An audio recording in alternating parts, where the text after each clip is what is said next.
قل إن صلاتي ونسكي ومحياي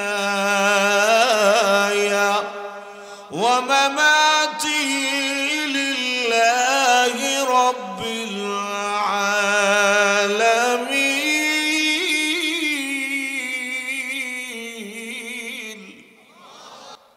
حضرت علي رضي الله عنه ডেকে বলে কিরামের মুসলমান কোনদিন বেঈমান কাফিরদের চোখ রাঙানো ভয় করে না। মুসলমান কোনদিন বেঈমান কাফিরদের অহংকারকে ভয় করে না। যখন ঠিক কিনা রে আমের জানুসলি, যেদিন থেকে আমি আলী মুসলমান হয়েছি, যেদিন থেকে রাহমাতুল লিল আলামিনের হাত ধরে কালিমা পড়ে মুসলমান হয়েছি, যেদিন থেকে বিশ্বাস করেছি আমার আল্লাহ ছাড়া কোনো মাবুদ নাই, ওই দিন থেকে আমি আলীর জীবন, আমার মরণ, আমার যা কিছু আছে সব কিছু আমি আলী আমার মহান আল্লাহ রাব্বুল আলামিনের রাস্তায় ওয়াকফ করে দিয়েছি। لا شريك له ونشهد أن سيدنا ومولانا محمدا عبده ورسوله الذي أرسل إلى الناس كافة بشيرا ونذيرا وداعيا إلى الله بإذنه وسراجا منيرا. أما بعد فقد قال الله تعالى في كلامه المجيد وفرقانه الحميد: أعوذ بالله من الشيطان الرجيم. بسم الله الرحمن الرحيم. قل اللهم مالك الملك تؤتي الملك من تشاء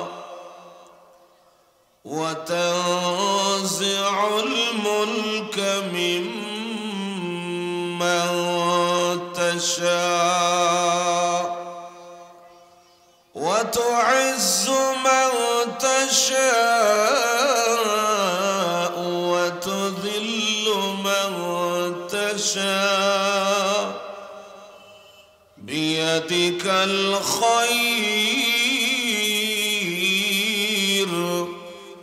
إنك على كل شيء قدير.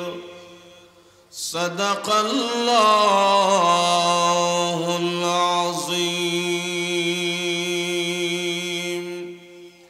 اللهم صل على محمد وعلى آل محمد كما صليت على إبراهيم وعلى آل إبراهيم إنك حميد مجيد اللهم بارك على محمد وعلى آل محمد كما باركت على إبراهيم وعلى آل إبراهيم إنك حميد مجيد بلغ العلا بكماله كشف الدجى بجماله حسنت جميع خصاله صلوا عليه وآله মধ্য নরোত্তমপুর পণ্ডিত বাজার যুব সমাজের উদ্যোগে আয়োজিত আজকের তাফসীরুল কোরআন মাহফিলের অত্যন্ত শ্রদ্ধাভাজন সভাপতি দামাত বারাকাতুহুম মুআজ্জাজ মুকাররম উলামায়ে কেরাম সমবেত সর্বস্তরের প্রাণপ্রিয় মুসলমান ভাইরা পর্দার আড়ালে অবস্থানরত অত্যন্ত শ্রদ্ধেয় মা ও বোনেরা মহান আল্লাহ রাব্বুল আলামিনের দরবারে অসংখ্য শুকর আদায় করেছি যে মহান আল্লাহ আমাদের সকলকে আজকের মাহফিলে এই জান্নাতের বাগানে কোরআনের মজলিসে শরীক হওয়ার মতো তৌফিক দান করেছেন। সেই জন্যে আমরা সকলে সে আল্লাহ পাকের দরবারে শুকর আদায় করেছি। আমরা সকলে জোরে সুর বলি আলহামদুলিল্লাহ। আমি আপনাদের সামনে পবিত্র কোরআন শরীফের সূরাতুল আলে ইমরানের 26 নম্বর আয়াতে কারিমা তেলাওয়াত করেছি।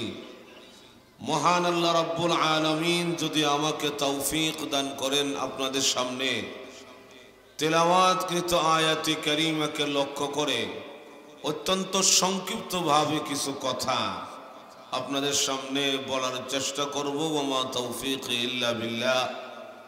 আলোচনা শুরু করার আগে আমি আপনাদের কাছে একটা অনুরোধ করতে চাই, আমরা যাদের সামনে ফাঁকা ফাঁকা জায়গা আছে, খালি জায়গা, একটু সামনের দিকে আগে আসেন। বাচ্চাগুলিকে সাইড করে দেন। যারা কথার বোঝার যোগ্যতা আছেন মনে করেন এদেরকে সামনে আগায় দেন। বাচ্চাগুলি এখন পিছনে পাঠিয়ে দেন। এরা এখন ঘুমের সময়, সকালে স্কুলে যাবে, মক্তবে যাবে, মাদ্রাসা যাবে। বাচ্চাগুলি পিছনে সরাই দিয়া আমরা সামনের দিকে আগে আসি। যুবক ভাইয়েরা, মুরব্বীরা সামনের দিকে আগে আসেন মেহেরবানি করে। এই ভাই সামনের দিকে আগে আসেন, আসেন। মজলিসের আদব হইল কাহারো সামনে কোনো ফাঁকা জায়গা না থাকা। ফাঁকা জায়গা থাকলেই শয়তান আপনাকে ধাক্কা দিবে। আর যারা আমরা ফিলারে ধাক্কা দিয়ে বসছি, ফিলারে ধাক্কা দিয়ে বসা মানে গুমরে দাওয়াত দেওয়া যে আমি বসছি, তুমি আমার আক্রমণ করো। আর স্টেজের উত্তর পাশে স্কুলের বারান্দায় যারা কথা বলতেছেন, স্কুলের সামনে বারান্দায় ভলান্টিয়ার ভাইরা মেহরবানি করে এদেরকে থামায় দেন। আমার ভাইরা, অত্যন্ত চমৎকার একটা আয়োজন। এখানে আয়োজনের কোনো অভাব নাই, শুধু আমাদের শ্রোতার অভাব। যাই হোক, আশা করি বাকিরা আস্তে আস্তে আসবে। আসুন আমি আমার আলোচনা সামনের দিকে যাই। যে আয়াতে কারিমা আমি আপনাদের সামনে তেলাওয়াত করেছি তার আলোচনা বুঝতে হলে আমরা আগে বুঝতে হবে তার শানে নুজুল। কোন কারণে, কোন প্রেক্ষাপটে আল্লাহ এই আয়াতে কারিমা নাজিল করেছেন। যদি আমরা আয়াতে কারিমার নাজিল হওয়ার কারণ বুঝতে পারি তাহলে আলোচনা বোঝা মোটামুটি সহজ হবে। শানে নুজুলটা হলো রাসূল করিম সাল্লাল্লাহু আলাইহি ওয়াসাল্লাম 40 বছর বয়সে নবুয়ত প্রাপ্ত হইয়া মক্কার অলিতে গলিতে দাঁড়াইয়া, বিশেষ করে কুরাইশ বংশের ঘরে ঘরে হাইটা হাইটা আল্লাহর রসুল যখন এই কথার দাওয়াত দিতে লাগলেন, ও মানুষেরা, এই আকাশ আল্লাহ, এই জমিন আল্লাহর, চন্দ্র সূর্য আল্লাহর, আলো বাতাস আল্লাহর। সুতরাং এই জমিনে হুকুম চলবে একমাত্র আল্লাহ। কার হুকুম চলবে ভাই? একটু জবান খুলে মোহাব্বতের আওয়াজ দিয়ে বলুন তো দেখি, এই দুনিয়াতে হুকুম চলবে একমাত্র কার? এইভাবে আল্লাহর রসুল যখন কালিমার দাওয়াত দিতে আরম্ভ করলেন, তৎকালীন সময়ে হুজুর সাল্লাল্লাহু আলাইহি ওয়াসাল্লামের মধ্যে দুইটা আকর্ষণ ছিল। একটা আকর্ষণ হইল আল্লাহর রসুলের জবানের সুন্দর কোরআনের তিলাওয়াতের আকর্ষণ, আর একটা হলো রাসূলের উত্তম ব্যবহার, নবীর আখলাকের আকর্ষণ। এই দুইটা আকর্ষণে মুসলমানদের সংখ্যা যখন বৃদ্ধি পায়, ইসলামের প্রচার প্রসার যখন বৃদ্ধি হয়, তো মুসলমানদের সংখ্যা বেড়ে যাওয়া, ইসলামের প্রচার প্রসার বৃদ্ধি হওয়া, এটা আবু জেহেল আবুল হাবেরা, বিশেষ করে মক্কা আর বেঈমান কাফিররা সহ্য করতে পারলেন না। সকলেই ঐক্যবদ্ধ হইয়া দাঁড়ায় গেল ইসলামের বিরুদ্ধে। ওরা ঐক্যবদ্ধ হয়ে গেল আল্লাহর নবী এবং মুসলমানদের বিরুদ্ধে, ঐক্যবদ্ধ হয়ে গেল কোরআন সুন্নাহর বিরুদ্ধে। সকলেই একটা প্ল্যাটফর্মে দাঁড়াইয়া তার আওয়াজ দিল, এই দেশ থেকে ইসলাম, মুহাম্মদ, মুসলমান নামে একটা বস্তুকেও আমরা থাকতে দেব না। নাউজুবিল্লাহ, জোরে বলুন না। সকলেই ঐক্যবদ্ধ হয়ে গেল। শুরু হয়ে গেল সাহাবাই কেরামের কষ্টের জিন্দেগি, শুরু হয়ে গেল আল্লাহর রসুলের কষ্টের জিন্দেগি। ওরা চালায় দিল মুসলমানদের উপরে নির্যাতনের স্টিম রোলার, জুলুম আর অত্যাচার, নির্যাতন সহ্য করে করে হুজুর সাল্লাল্লাহু আলাইহি ওয়াসাল্লামের 13 বৎসর মাক্কি জিন্দেগি যখন পূর্ণ হয়, আল্লাহ রাব্বুল আলামিন বলে, ও নবী, যেই জাতিরা, যেই মানুষেরা তারা তাদের নবীর ইজ্জত সম্মান বোঝে না, ওই জাতির সামনে আমি আল্লাহ আমার রাসূলকে আর রাখবো না। সুতরাং আপনি অল্প দিনের জন্য মক্কা ছেড়ে আবার মদিনায় চলে যান, হিজরত করুন। নোয়াখালীর মানুষ দেখুন, লক্ষ্য করে, যেই নবী আল্লাহর পক্ষে কথা বলে, যেই রাসূল ইসলামের পক্ষে কথা বলে, ওই নবীকে আল্লাহ হুকুম দিয়েছে মক্কায় আর থাকতে হবে না, এবার মদিনায় চলে যান। আর যারা আল্লাহর দুশমন, যারা নবীর দুশমন, তারা কিন্তু তাদের দেশে পূর্ণ বহাল তবিয়ত আছে, যেরকম ঠিক কিনা? কিন্তু এটা আমাদের দামাকে ইনসাফের বিচার হয় না। দুশমনদেরকে দেশে জায়গা দিল আর তার রাসূলকে দেশ থেকে বিদায় করে দিল। আসলে আল্লাহ রাব্বুল আলামিনের বিচার এটা ঠিকই আছে, আমরা বুঝছি উল্টা। কেন? কোন জাতি যদি নাফরমানিতে লিপ্ত হয়ে যায়, কোন কওম যদি অন্যায় কাজে লিপ্ত হয়ে যায়, তাহলে রহমানুর রহিম বলে আল্লাহ পাক সঙ্গে সঙ্গে কাউকে গজব দিয়া ধ্বংস করে না। যেরকম ঠিক কিনা? কেন ধ্বংস করে না? আমাদের শরীরে যেই রাগ, যেই গুসা, রাগ, এত গুসা কিন্তু মহান আল্লাহ রাব্বুল আলামিনের নাই। যেরকম ঠিক নি ভাই? এটা তো একটা মোবাইল, জীবন মোবাইল দেখছেন না আপনারা? হ্যাঁ, এটা দিকে তাকাই দিয়েছেন। আর আপনি এই বাহানাটা এটা একটু বন্ধ করেন। আমি মিডিয়া বিশ্বাসী না, অত ডিস্টার্ব দিবেন না। আমার সময় মাত্র 40 মিনিট। আমার ভাইয়েরা, আপনারা যত ডিস্টার্ব দিবেন ওয়াজ কত কম শুনবেন। আমার কথা বলার সুযোগ দেন, ভলান্টিয়ার ভাইদেরকে কাজ করতে দেন। আমি অনেক আওয়াজ শুনতে পাচ্ছি আমার কানে। স্টেজে কোনো আওয়াজ না দিলে ভালো হয়।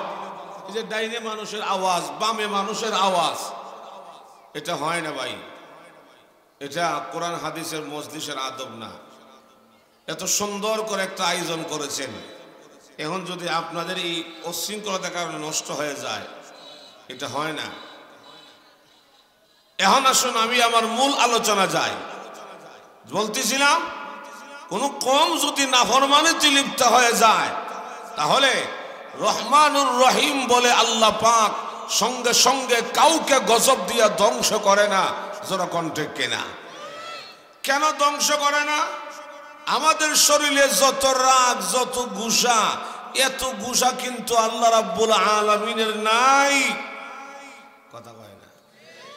আমাদের মতো রাগ আর গুসা যদি মহান আল্লাহর থাকতো, তাইলে রমজান মাসের মতো দিনের বেলায়, এই রমজান মাসের মতো এই বরকতপূর্ণ মাস পাওয়ার পরও যারা রোজা না রাইখা দিনের বেলায় হোটেলে বৈশা, সার স্টিলে বৈশা আকিস বিড়ি, আবুল বিড়ি, ফাতার বিড়ি, সাফার খায়, যদি আল্লাহর রাগ আর গুসা থাকতো, ফেরেশতারা কোন সময় আমাদেরকে গজব দিয়া ধ্বংস করে দিতেন। কথা কয় না? কিন্তু ফেরেশতারা গজব নিয়ে দাবিত হয়, মহান আল্লাহ তার রহমতের স্পিড বাড়ায় দিয়া গজবকে আল্লাহ ফিরাইয়া দেয়। আর আল্লাহ ঘোষণা দিয়া বলে, আমার বান্দাকে এখন মারিস না, আমি আল্লাহ অপেক্ষা করি, দেখি আগামী রমজান মাস আর আসার আগে আগে আমার বান্দা আমি আল্লাহর দিকে ফিরে আসে কিনা।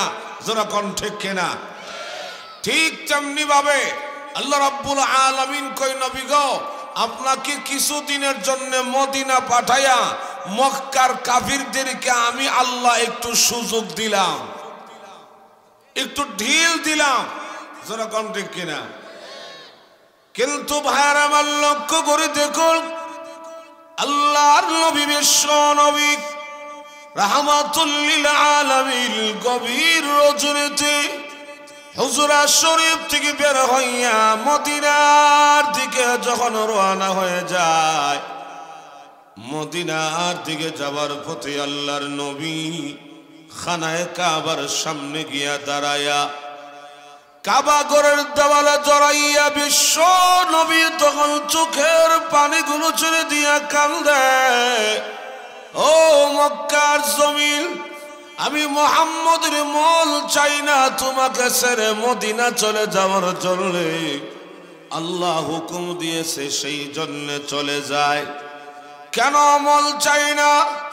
এই দেশে আমি মুহাম্মদের জন্ম, এই দেশে আমার বাবার জন্ম, এমনকি এই জমিনে আল্লাহর ঘর খানায়ে কাবা দাঁড়িয়ে আছে, ছেড়ে দিয়ে চলে যায়। কিন্তু তোমার বাসিন্দারা এই দেশে আমাকে আর থাকতে দিল না, মনে হয় জিন্দেগিতে আমি আর কোনোদিন ফিরে আসতে পারবো না। এই কথাগুলি বলে বলে আল্লাহর নবী যখন চোখের পানিগুলো ছেড়ে দিয়ে কান্না শুরু করে দেয়, আল্লাহ রাব্বুল আলামিন তখন ডেকে ডেকে বলে, নবী গো, না না, এই যাওয়া শের যাওয়া নয়, আমি আল্লাহ কিছুদিনের জন্য আপনাকে মদিনার দিকে পাঠাইয়া আমি আল্লাহ বেঈমান কাফিরদেরকে একটু সুযোগ দিলাম, ঢিল দিলাম।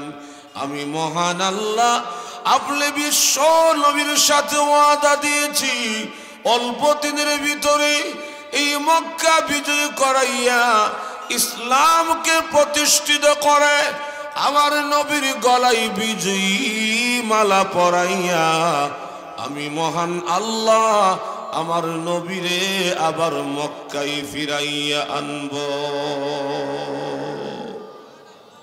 সুবহানাল্লাহ জোরে। ও নবী, অল্প দিনের জন্য আপনি মদিনা যান, আমি আপনার সাথে ওয়াদা করলাম এই মক্কা বিজয় হবে, ইসলাম প্রতিষ্ঠিত হবে, সকল বাতিল মতবাদ ধ্বংস করে, সকল শিরকিয়তের মতবাদ ধ্বংস করে বিজয়ী হালাতে আমি আল্লাহ আমার রাসূলকে আবার মক্কায় নিয়ে আসব। সুবহানাল্লাহ জোরে বলুন না। আল্লাহর রাসূল কিন্তু মদিনায় চলে গেলেন, কিন্তু মদিনাতে গিয়েও নবীর জান রক্ষা করা সম্ভব হচ্ছে না। অল্প কিছুদিন যেতে না যেতে মক্কার সমস্ত বেঈমান কাফিরেরা ঐক্যবদ্ধ হইয়া একটা প্ল্যাটফর্মে দাঁড়াইয়া আবার দিল হুঙ্কার মদিনাবাসীদেরকে, ও মদিনাওয়ালারা, যেই মুহাম্মদ আমাদের দেশ থেকে পলায়ন করে তোমাদের দেশে মদিনায় চলে গেল, সেই মুহাম্মদকে তোমরা আবার মক্কাতে ফেরত পাঠাও, যদি না দাও তাহলে তোমাদের মদিনাতে হামলা করা হবে। নাউজুবিল্লাহ জোরে বলুন না। আমার ভাইয়েরা, সঙ্গে সঙ্গে মদিনার কাবিলে আউসের সর্দার রাসূলের প্রিয় সাহাবী হযরত সাদ ইবনে মুআজ রাদিয়াল্লাহু আনহু তিনি পাল্টা হুঙ্কার দিয়ে বলে, ও মক্কার বেঈমান কাফিররা, এত মুঠা গলা ভাষণ দিও না। মুসলমানরা কোনোদিন বেঈমান কাফিরদের চোখ রাঙ্গানো ভয় করে না। যারা কোন ঠেকে না আর যারা কোন। বর্তমান সময়ে আমাদের দেশের আশপাশের বন্ধু রাষ্ট্র দাদা বাবুরা বিভিন্ন হুমকি ধমকি আমাদেরকে দিচ্ছে, বাংলাদেশ দখল করে ফেলবে। যারা কোন ঠিক কিনা আর যারা কোন ঠিক কিনা।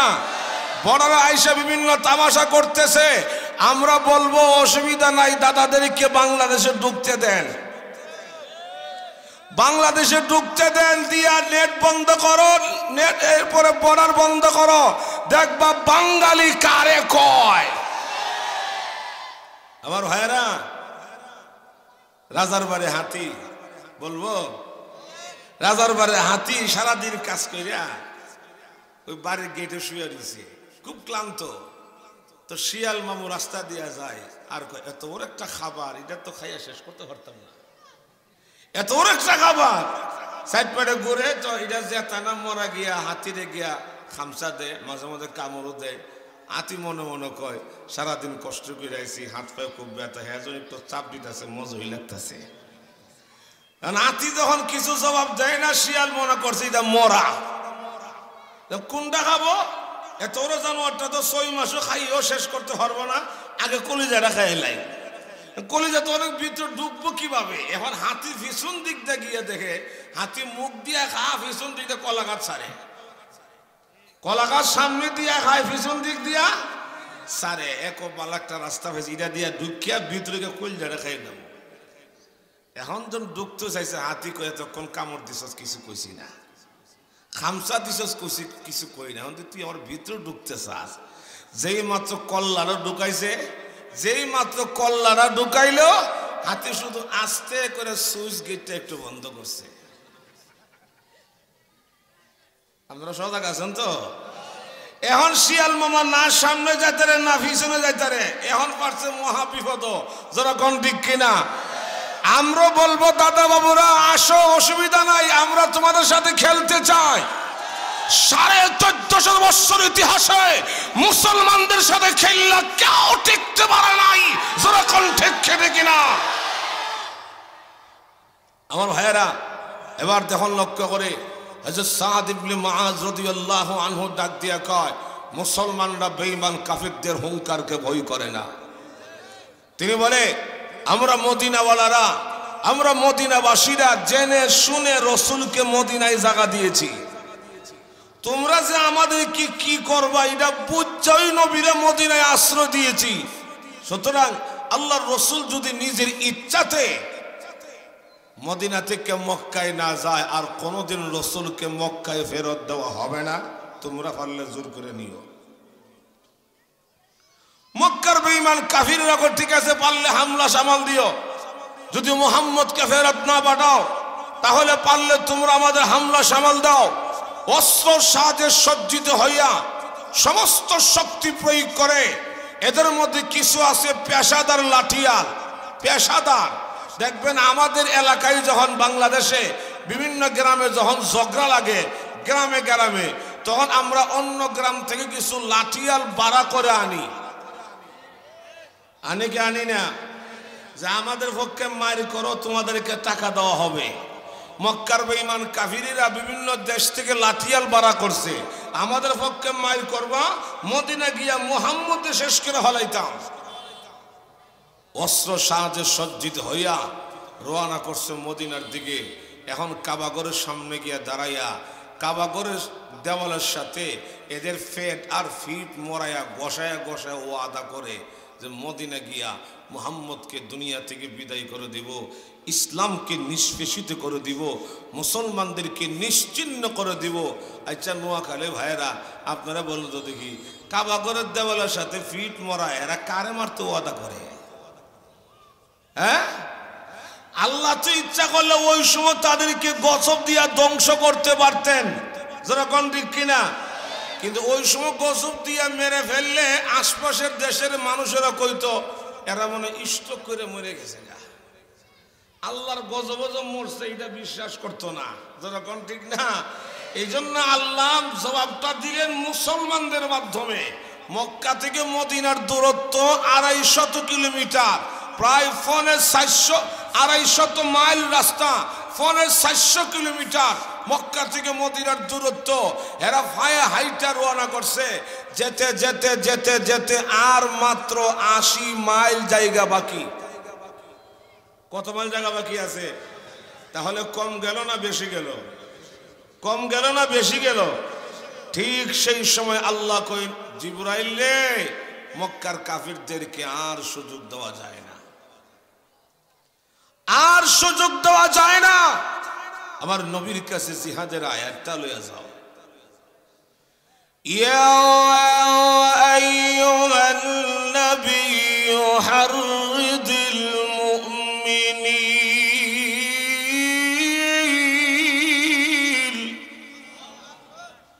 হাররিদিল মুমিনিনা আলাল কিতাল।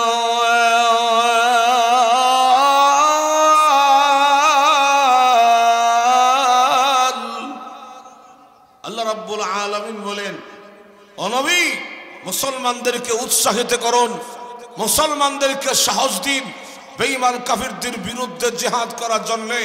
আল্লাহর অর্ডার হইল যে সমস্ত কাফিরেরা মক্কা থেকে রওনা করছে মদিনার দিকে আমার রাসূলকে মারার জন্য, একটা কাফের যেন কল্লা লইয়া মক্কায় ফিরতে না পারে, সব মাথা কাইটা রেখে দিবেন। আমার ভাইয়েরা, জিহাদের আয়াত যখন নাযিল হয়ে গেল, হুজুর সাল্লাল্লাহু আলাইহি ওয়াসাল্লাম সমস্ত সাহাবায়ে কেরামদেরকে নিয়ে একটা পরামর্শ বসলেন, এই মুহূর্তে কি করা যায়। আল্লাহর রাসূল বলে, সাহাবীরা, একদিকে আমাদের মুসলমানদের সংখ্যা কম, অন্যদিকে কাফেরদের সংখ্যা বেশি, আবার মুসলমানরা নিরস্ত্র, ওরা হলো অস্ত্রওয়ালা, এই মুহূর্তে কি করা যায়।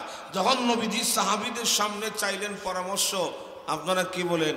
মুনাফিক তো আগেও ছিল, কথা কয় না, না আজকে নতুন হই না, আগেও ছিল। মুনাফিকরা আগে দাঁড়াইছে, ওরা বলে ইয়া রাসূলুল্লাহ, আমাদের বক্তব্য হইল, আমাদের পরামর্শ হইল, আমরা মুসলমানরা সংখ্যায় কম, কাফেররা সংখ্যায় বেশি, আমরা নিরস্ত্র, ওরা হলো অস্ত্রওয়ালা, সুতরাং তাদের সাথে জিহাদ কইরা মার খাইয়া মরা মানি আত্মহত্যা করা, আর আত্মহত্যা করা আমাদের ধর্মে মহাপাপ।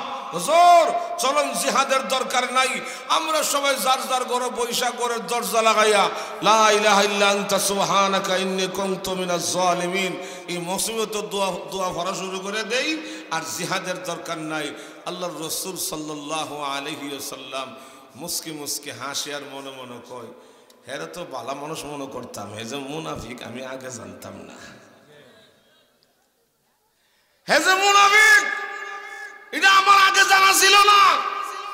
কিন্তু এই মজলিসে যারা ছিল খাঁটি মুসলমান, এদের মধ্যে অন্যতম হযরত সাদ ইবনে মুআজ রাদিয়াল্লাহু আনহু, তিনি লাভ দিয়া দাঁড়ায় বলে, ইয়া রাসূলুল্লাহ, আমরা মুসলমানদের সংখ্যা আমরা কম থাকতে পারি, আমরা মুসলমানরা নিরস্ত্র হতে পারি, কিন্তু নবী গো, আমাদের এই দেহে জান তো আছে। আটো জোরে কোন না হুজুর, ইয়া রাসূলুল্লাহ, ইয়া হাবিবাল্লাহ, ওগো আল্লাহর নবী, আল্লাহ রাব্বুল আলামিন আপনাকে পারমিশন দিয়েছে জিহাদ করার জন্য। কোরআনে আয়াতের মাধ্যমে আল্লাহ আপনাকে অনুমতি দিয়েছে বেঈমান কাফিরদের বিরুদ্ধে এর সাথে লড়াই করার জন্য। নবী গো, দেরি করবেন না, আপনি আমাদেরকে জিহাদ করার জন্য অনুমতি দেন, পারমিশন দেন। অগণামে যে যুদ্ধের ময়দানে আল্লাহর নবীকে সামনে রেখে, নবীর সামনে পিছে ডাইনি বামে চতুর্দিক থেকে আমরা মুসলমানেরা বেঈমান কাফিরদের বিরুদ্ধে লড়াই করব। আল্লাহর কসম করে বলি, আমাদের শরীরে এক বিন্দু পরিমাণ রক্ত থাকতে আল্লাহর নবীকে জিহাদের ময়দানে রেখে আমরা সাহাবীরা 1 ইঞ্চিও পিছপা হব না। সুবহানাল্লাহ, জোরে বলুন না। আমি কি ওয়াজ গুরুস্থানে করতেছি? আরে ওয়াজ কি তা গুরুস্থানে হচ্ছে না জিন্দা সামনে? আমার ভাইরা, সাহাবীদের এই আবেগপূর্ণ বক্তব্য শুনে হুজুর সাল্লাল্লাহু আলাইহি ওয়াসাল্লাম অত্যন্ত খুশি হয়ে বলে, সাহাবীরা তাই যদি হয় তাহলে তোমরা জিহাদ করবে কোন সিস্টেমে? সিস্টেমটা আগে বাঁচাও। অনেক সময় দেখবেন ঝগড়া শুরু হয়ে গেলে মানুষের সংখ্যা বেশি থাকলেও ঝগড়া করার সিস্টেম না জানলে কিন্তু মায়ের খাইয়া আসা লাগে। বলুন না। সাহাবীদের মধ্যে একজন মুরব্বী সাহাবী ছিল, ওনার নাম হলো হযরত সালমান ফারসি রাদিয়াল্লাহু আনহু। এই সাহাবী ইসলাম ধর্ম গ্রহণ করার সময় ওনার বয়স ছিল 120, ইন্তেকালের সময় এই সাহাবীর বয়স ছিল 350। আরে জোরে বলুন না। এই মুরব্বী সাহাবীর ডাক দিয়া কই, ইয়া রাসূলুল্লাহ, আমার একটা যুক্তি, আমার একটা পরামর্শ হইল, মক্কার কাফিররা যে রাস্তা দিয়া ঢুকবে মদিনায়, এই রাস্তার মাথায় অর্থাৎ মদিনার সীমান্ত এলাকায়, মদিনার বর্ডার এলাকায় আমরা লম্বা করে একটা খাল করে ফেলি, যাতে করে মক্কার কাফিররা এই খালটা পার হইয়া আমরা মদিনার ভিতরে ঢুইকা মুসলমানদেরকে আক্রমণ করতে না পারে। আল্লাহ না করুন যদি নরোত্তমপুর, দক্ষিণ পাড়া, উত্তর পাড়া ঝগড়া শুরু হয়, আর যদি এই দুই মহল্লার মাঝখানে লম্বা কোনো খাল থাকে, তাহলে কিন্তু খালটা পার হইয়া এই পার থেকে ওই পার গিয়া মারি করা কঠিন। কথা কয় না? যারা খাল পার হইয়া আসতে চাইবো, যখন গিয়া খালও গিয়া নামবে, আরেক পার্টি বলবে নামছে, জলদি জিন্দা কবর দে।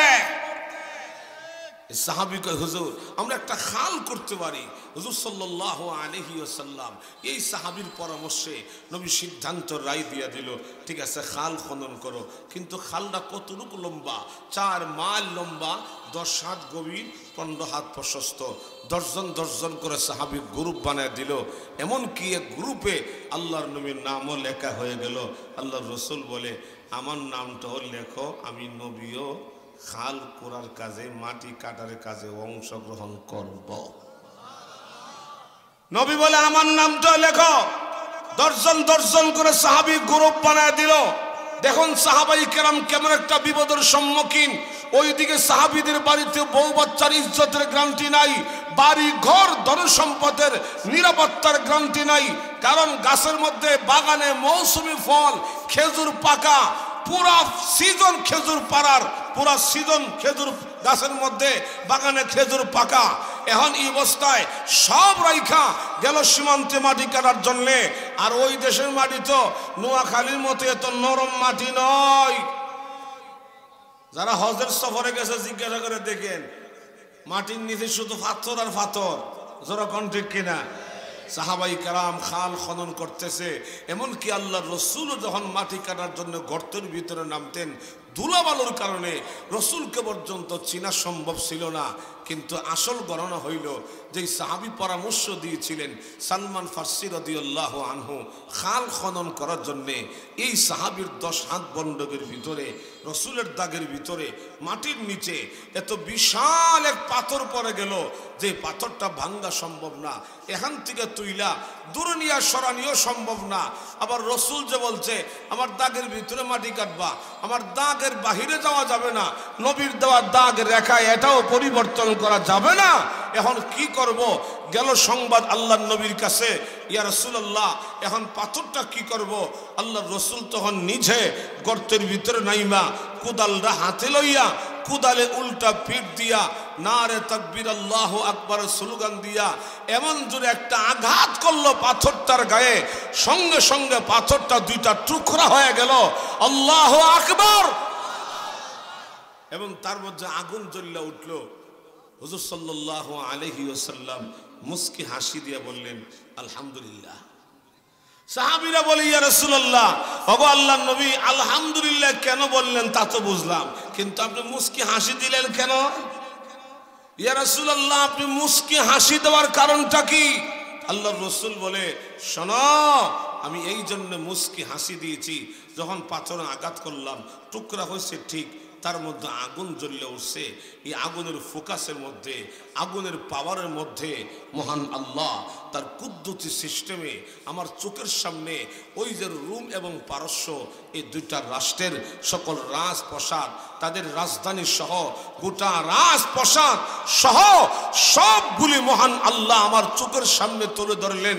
আর জিবরাইল আলাইহিস সালাতু ওয়াস সালাম আমার কানে কানে বলে গেছেন, ইয়া রাসূলুল্লাহ আপনি ভয় পাইছেন, হুজুর আপনি ঘাবড়াইছেন, মক্কার কাফেররা আসতেছে, এই দেশ থেকে ইসলামকে মিটাই দিবে, আপনাকে মুসলমানদেরকে মাটির সাথে নিষ্পেষিত করে দিবে, হুজুর আপনি কি ভয় পাইছেন?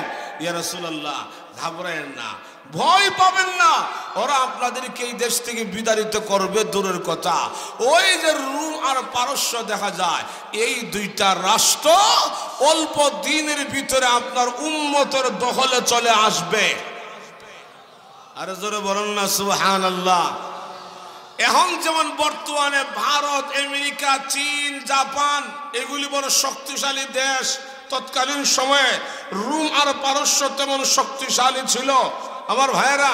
কিন্তু দেখুন লক্ষ্য করে এই সংবাদ যখন গিয়া পৌঁছলো মুনাফিকদের কানে, এখন এই কথা তারা শুই না, সাহাবীদেরকে দেখলি মস্কারি করে, সাহাবীদেরকে দেখলি টিটকারি করে, কেউ শুনছ তোমাদের নবীর কথা, পেটে খাবার নাই, ফাত্তর বাচ্চে, ফিট ঢাকার কাপড় নাই, সেরা কাপড়, দুশমন প্রতিরোধ করার ক্ষমতা নাই, ধরে বয়ে খাল করতেছে, খালের তলায় লুকাবে, আবার খালের তলায় বৈশা রোম আর পারস্য স্বপ্নে দেখে এইগুলি নাকি ওনার উম্মতের দখলে চলে আসবে, এই বলে বলে সাহাবীদেরকে মস্কারি করতে লাগলো, অট্টহাসি হাসতে লাগলেন।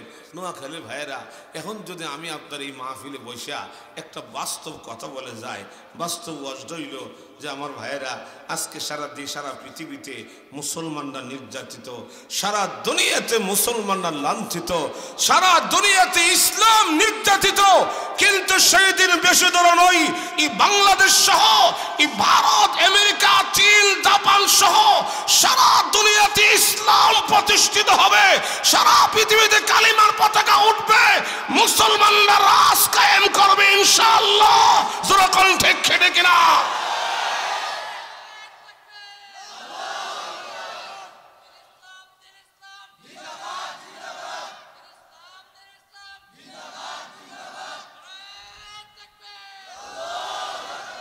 এই ওয়াজটা এখন করলে আগামীকাল সকালে আপনাদের পণ্ডিত বাজার এই এলাকার হাট বাজারে কিছু কিছু মুসলমানরা চার স্টুলে বসে চা খাবে আর বলবে, শুনছেন নি গত রাত্রে মোল্লার ওয়াজটা?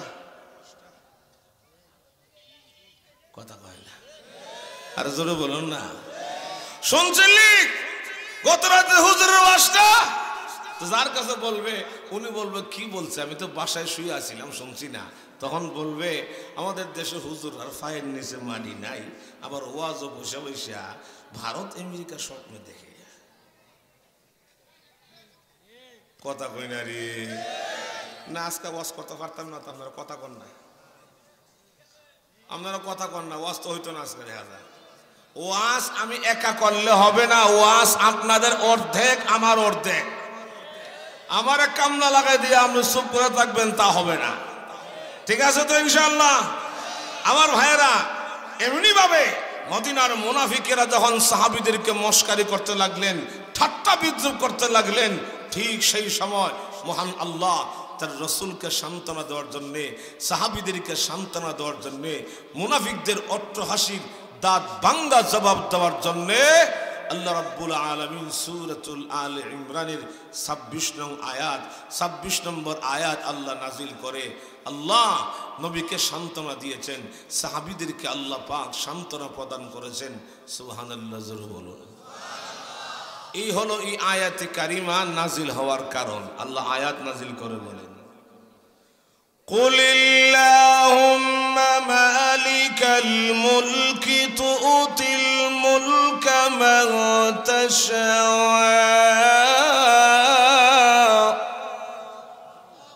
ওয়া তানজিউল মুলকা মিম্মান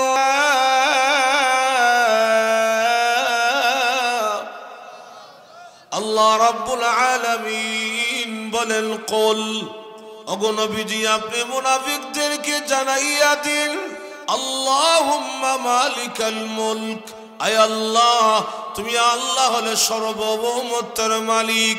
আপনারা কি বলেন? এই আসমান আর জমিনের মালিক কে? চন্দ্র সূর্যের মালিক কে? তুতিল মুলকা মান তাশা,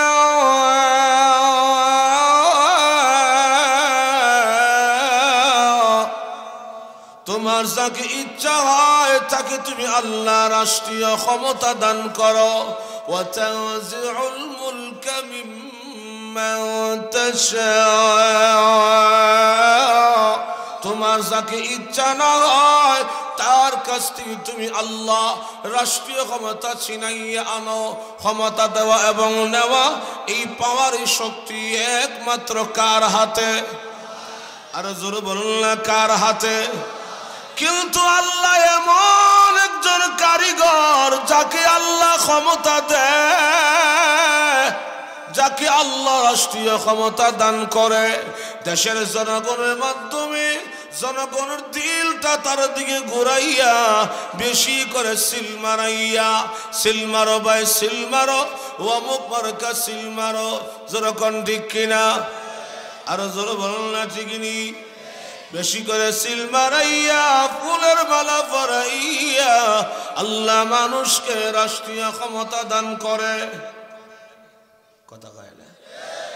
এখন একটা উচিত কথা কইলাই কইতাম নেই। এমন একটা যুগ আমরা অতিবাহিত করেছি, বুট আর দিতাম পারছি না, যেরকম ঠিক না? এমনও দেখছি বুট কেন্দ্র কুত্তা ঘুমাইছে, আর সন্ধ্যার সময় মাশাআল্লাহ পত্রিকার হেডলাইন টেলিভিশনে নিয়েও স্বতঃস্ফূর্তভাবে সুষ্ঠু সুন্দরভাবে নির্বাচন সম্পন্ন হয়েছে, যেরকম ঠিক কিনা? কিন্তু আমি আমার কথা কই শহর থেকে আর রওনা করছি, কারণ আমার ভোট দিব। আমার ভাই আমার ফোন করে তুই আইস না, তোর ভোট দেলাইছে আরেক বেড়া। High high.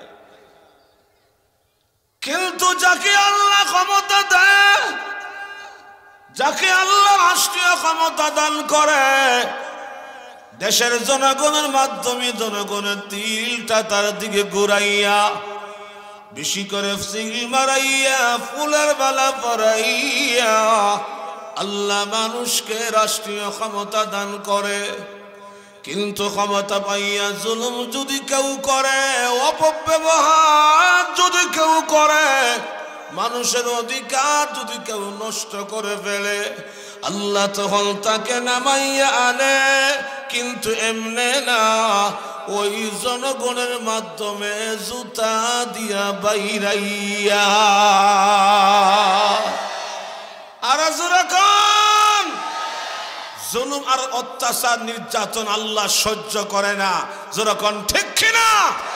আল্লাহ ছাড় দেয়, ছেড়ে দেয় না, যার কারণে রান্না করা বাচ্চাও খাইয়া যাইতে পারছে না। আমার ভাইরা, জুতার বাড়ি আর জুতার মালা এটা আজকে নতুন না পুরান? হ্যাঁ, আর পুরা নতুন না পুরান? নমরুদ্দেরা বেরিয়েছে, বুশরে বেরিয়েছে, যেরকম ঠিক না? সেদিকে আমি যাব না, আমি আমার মূল আলোচনা যাই। আপনাদের মন আছে কিনা সাহাবীরা যে খাল করতেছে বিজয়ী করা যায়? আমার ভাইরা, কাফেরদের মধ্যে একটা কাফের ছিল যার নামটা ছিল আমির ইবনে আব্দুহুদ, যে এমন যোদ্ধা বাহাদুর ছিল, সে নিজেই একা 1000 লোকের সাথে মোকাবেলা করতে পারে। সে একটা ঘোড়ার মধ্যে সওয়ার হইয়া সাহাবীরা যে খাল করলো তাদেরকে প্রতিরোধ করার জন্য সে এক লাফ দিয়া খাল পার হইয়া মুসলমানদের বেরির ভিতরে ঢুইকা ডাক দিয়া কয়, কোথায় মুসলমানেরা? তোমাদের নবী তোমাদেরকে ওয়াজ করেছে তোমরা নাকি যুদ্ধে মারা গেলে শহীদ হও, আর শহীদ হয়ে গেলে জান্নাতে যাও। তো জান্নাতে কে কে যাইবা? আমার তলোয়ারের সামনে আও। নাউজুবিল্লাহ জোরে কন্যা। তার এই উস্কানিমূলক বক্তব্য শুইনা হুজুর সাল্লাল্লাহু আলাইহি ওয়াসাল্লাম উপস্থিত সাহাবীদেরকে বললেন, সাহাবীরা তোমাদের মধ্যে কোন বীর শ্রেষ্ঠ পালোয়ান আছো? এই দুষ্ট কাফের আমির ইবনে আব্দুহুদকে খতম করতে পারবা? এই কথাটা বলার সাথে সাথে মাত্র 21 বছরের যুবক হযরত আলী রাদিয়াল্লাহু আনহু লাফ দিয়া দাঁড়ায় গেল। আর আল্লাহু আকবার জোরে কন্যা। ওগো আল্লাহর নবী,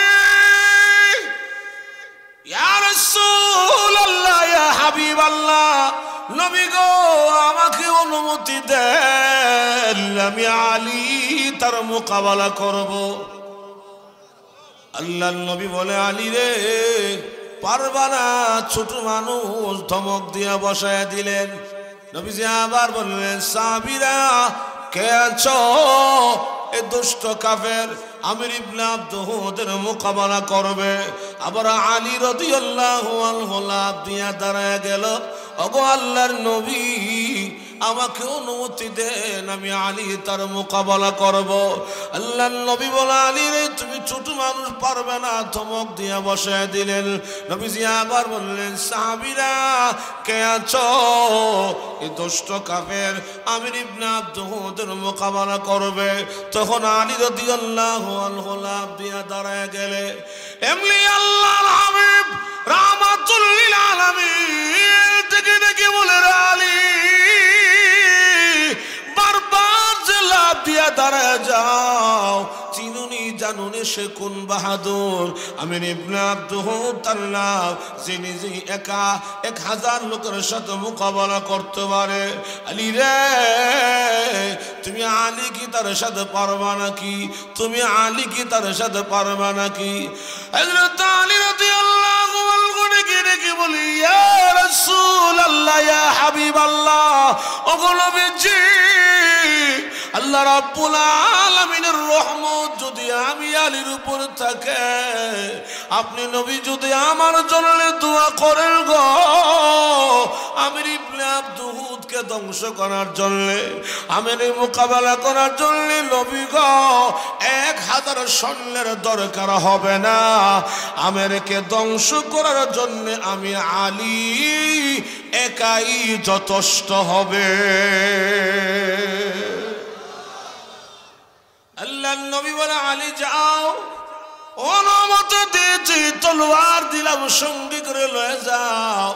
হযরত আলী রাদিয়াল্লাহু আনহু যুদ্ধের পোশাক লাগায়া ঢাল তলোয়ার লইয়া একটা ঘোড়ার মধ্যে সওয়ার হইয়া রওনা হয়ে গেল আমির ইবনে আবদুহুদের দিকে। আর ওইদিকে আল্লাহর নবী রাহমাতুল লিল আলামিন চোখের পানিগুলো ছেড়ে দিয়া কান্দে আর ডাক দিয়া কয় প্রভু গো আল্লাহ, আমার আলীকে আমি নবী তোমার কাছে আমানতে ছেড়ে দিলাম। আর জোরে বলুন না। হযরত আলী রাদিয়াল্লাহু আনহু সিংহের মতো লাফ দিয়া দৌড়াইয়া আমির ইবনে আবদুহুদের সামনে গিয়া দাঁড়ায় ডাক দিয়া কয় আমির রে, ডাকছিলে মুসলমানদেরকে তোর সাথে লড়াই করার জন্য, মুসলমানদের পক্ষ হইয়া আমি আলী এসেছি, রেডি হও, এখন তোমার সাথে আমার লড়াই হবে। সুবহানাল্লাহ, জোরে বলুন না। আমির ইবনে আবদুহুদ ডাক দিয়ে আলী রে, তোমার বাড়িও মক্কা, আমার বাড়িও মক্কা, তুমি আমার দেশের মানুষ, তোমার বাবার নাম আবু তালিব, সম্পর্কে তুমি আমার চাচাতো ভাই, তুমি নও, তুমি ফিরে চলে যাও। এই মদিনার স্থানীয় মুসলমান যারা যারা তোমাদেরকে এই দেশে আশ্রয় দিয়েছে, ওরা থাকলে কয়েক হাজার রে আমার সামনে পাঠাইয়া দাও। হযরত আলী রাদিয়াল্লাহু আনহু কয় বেহুদা কথা বইলা সময়টা নষ্ট করিস না, যে কাজে ডাকছস জলদি কামটা স্টার্ট কর। সুবহানাল্লাহ, জোরে কর না। আমির ইবনে আবদুহুদ বলে আলী রে, ছেলে বয়সের তুমি বাচ্চা মানুষ, শরীরের রক্ত তোমার অনেক গরম, আমি চাই না অল্প সময়ে তোমার জীবন চলে যাক, এখনো সময় আছে, তুমি আবার সামনে থেকে বিদায় হয়ে যাও। নিশ্চয় আমার নামাজ, আমার কোরবানি, আমার হায়াত, আমার মওত ওই আল্লাহর জন্য, রব্বিল আলামিন, যিনি সারা জগতের প্রতিপালক। সুবহানাল্লাহ, জোরে বলুন না। আল্লাহ, আমার কিন্তু সময় শেষ হয়েছে। আল্লাহ আল্লাহ, এখন দেখুন লক্ষ্য করে হযরত আলী রাদিয়াল্লাহু আনহু, মনে আছে তো, আলী রাদিয়াল্লাহু আনহু কয় আমার হায়াত নিয়ে তোমার কোনো টেনশন নাই, জলদি কাজটা স্টার্ট করো। সুবহানাল্লাহ, জোরে কর না। জলদি কাজটা স্টার্ট করো। আমির ইবনে আবদুহুদ বলে আলী রে, এতজন তোমার শখ আমার সাথে মারি করতে, তুমি আলী তো ছেলে বয়সের বাচ্চা মানুষ, একটা সুযোগ আমি তোমাকে দেওয়া লাগে। সুযোগটা হইল তুমি আলী আগে আমাকে আক্রমণ করো। হযরত আলী রাদিয়াল্লাহু আনহু কয়, এত বড় বুকা আমি নয়, তুই আগে আমাকে হামলা কর, আমি পারলে আমার জীবন বাঁচায়া তোরে গিয়া সাইজ করতাম। আমির ইবনে আব্দুহুদ কয়, না না, তুমি ছেলে বয়সের, তুমি বাচ্চা মানুষ, তোমার আমি আগে আক্রমণ করতে পারি না, তুমি আগে আমাকে আক্রমণ করো। হযরত আলী রাদিয়াল্লাহু আনহু কয়, আমের এত কথা বলার সুযোগ তোর আমি দিতাম না, তোর কবি শেষ করে ফেলতাম, কিন্তু আমার আল্লাহ, আমার রসুল, আমার ইসলাম আমাকে নিষিদ্ধ করে দিয়েছে মুসলমানরা আক্রান্ত না হইলে অন্যায়ভাবে কাহার উপরে গিয়ে আগে অস্ত্র ধরে না। মুসলমানরা অন্যায় ভাবে কাহার উপর আগে অস্ত্র ধরে না। যেরকম ঠিক না, মুসলমান সেই জাতি আগে সুযোগ দেয়, ঢুকতে দাও, আগে আমাকে হামলা করো, এরপর আমি পাল্টা প্রতিরোধ করব। যেরকম ঠিক না, আমি আবার বলছি, বাংলাদেশের মুসলমান আমরা যুগের পর যুগ ধরে আমরা ধৈর্যের পরিচয় দিয়ে আসছি। যেরকম ঠিক না, যদি গায়ের জোরে কোন দাদার বাহিনীরা আমাদের দেশে হামলা করতে চায়, আর বাংলার মুসলমান যদি মাথায় পাগড়ি মাথা কোমরে বেঁধে বাঁশের লাঠি হাতে নিয়ে রাস্তায় নামে, কোন ইস্কন মিস্কন বাংলাদেশে টিকতে পারবে না। যেরকম ঠিক কিনা, এতটুকু পর্যন্ত রেখে গেলাম। যদি আল্লাহ তৌফিক আমাকে আবার কোনো সময় দান করে, এই বিষয়টা আমার স্মরণ থাকে, ইনশাআল্লাহ আলোচনা হবে।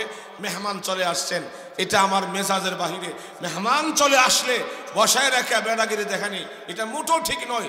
আমি যে মেহমান, পরবর্তী মেহমান আল্লাহ তৌফিক দিলে ভবিষ্যৎ